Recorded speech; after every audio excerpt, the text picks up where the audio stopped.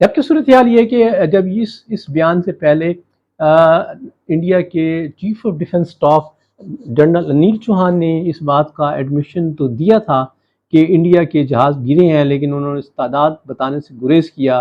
لیکن ان کا سوال یہ تھا کہ جہاز گرنے سے امپورٹنٹ یہ ہے کہ جہاز کیوں گرے.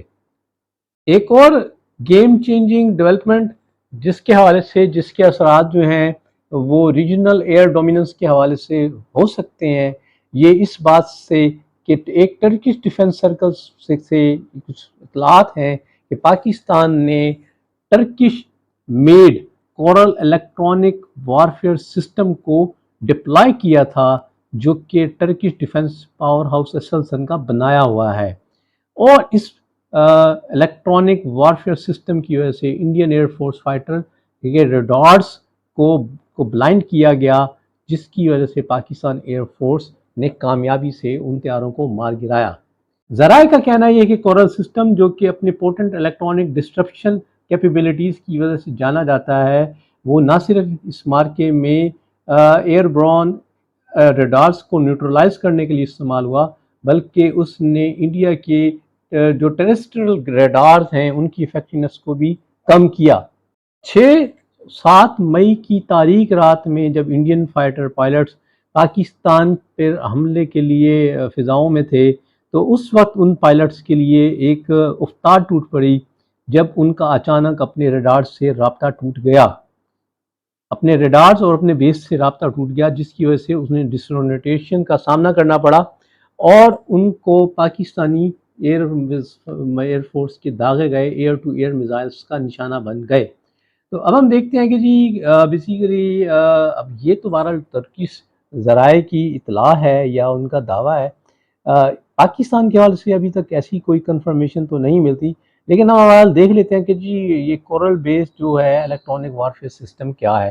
کورل جو ہے basically land based radar electronic warfare system ہے، جس کو ٹرکش ڈیفنس کمپنی اسلسن نے ڈیزائن اور مینوفیکچر کیا.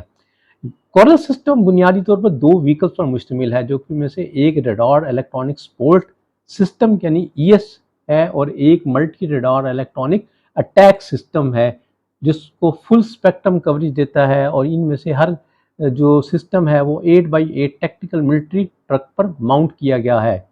یہ electronic defence electronic elect system جو ہے اس کو ڈیزائن کیا گیا ہے کہ خاص طور پہ جیمنگ اور ڈیسیو کرنے کے لیے کنونشنل اور کمپلیکس ٹائپ ریڈارز اور کے لیے، اور اس کو multiple target signals wide frequency range میں انالائز کرنے اور آٹومیٹیکلی اپروپریٹ رسپانس جنریٹ کرنے کے لیے، جو کہ اس کی digital radio frequency memory capacity کی وجہ سے ہے. 2016 میں ٹرکش کمپنی اسلسن نے اپنے اس سسٹم کو ٹرکش ایئر فورس کے حوالے کر دیا تھا، اور ترکی نے اس ریڈار الیکٹرانک وارفیئر سسٹم کو سیریا کے بارڈر کے ساتھ جیمنگ اور ہوسٹائل ریڈار ایمیٹرز کو ڈیسیو کرنے کے لیے استعمال کر رہا ہے. نومبر ڈیفنس دا جینز ویکلی کے مطابق ایک بہت بڑی ڈیفنس کے حوالے سے ایک لینڈ مارک ڈیولپمنٹ جو ہے، جو کہ ساؤتھ ایشیا میں اسٹریٹجک ایریل بیلنس کو ڈسٹرب کرنے جا رہی ہے، کہ چائنا جو ہے ود ان منتھس پاکستان کو J-35A فائٹر ایئر کرافٹ مہیا کرنے جا رہا ہے. ایک پاکستانی آفیشل جن کا نام تو ظاہر نہیں کیا گیا نے جینز کو کوٹ کیا ہے کہ J-35A کا فرسٹ بیچ جو ہے، جو کہ Shenyang aircraft corporation کیا ڈیولپ شدہ ہے، وہ پاکستان کو ود ان منتھس ملنے جا رہا ہے. اور یہ چائنا کی طرف سے کسی بھی ملک کو دیا جانے والا 5th جنریشن طیارہ ہوگا. پاکستان ایئر فورس کے پائلٹس جو آلریڈی چائنا میں اس حوالے سے ٹریننگ حاصل کر رہے ہیں کہ وہ J-35 کو آپریٹ اور فلائی کر سکیں. تاہم اس بات سے تو انہوں نے اجتناب کیا کہ خریداری کی ٹرمز اینڈ کنڈیشن کیا ہیں اور کتنے جو ہے یونٹس جو ہیں وہ خریدے جا رہے ہیں. یاد رہے کہ J-35A جو ہے چائنا کا 5th generation fighter year craft ہے جس کو فرسٹ ٹائم زوہائی ایئر شو میں 2014 میں انہوں نے انٹروڈیوس کیا تھا، اور یہ ایک cost effective fifth generation stealth multi load platform ہے، خاص طور پہ F-35 کے مد مقابل۔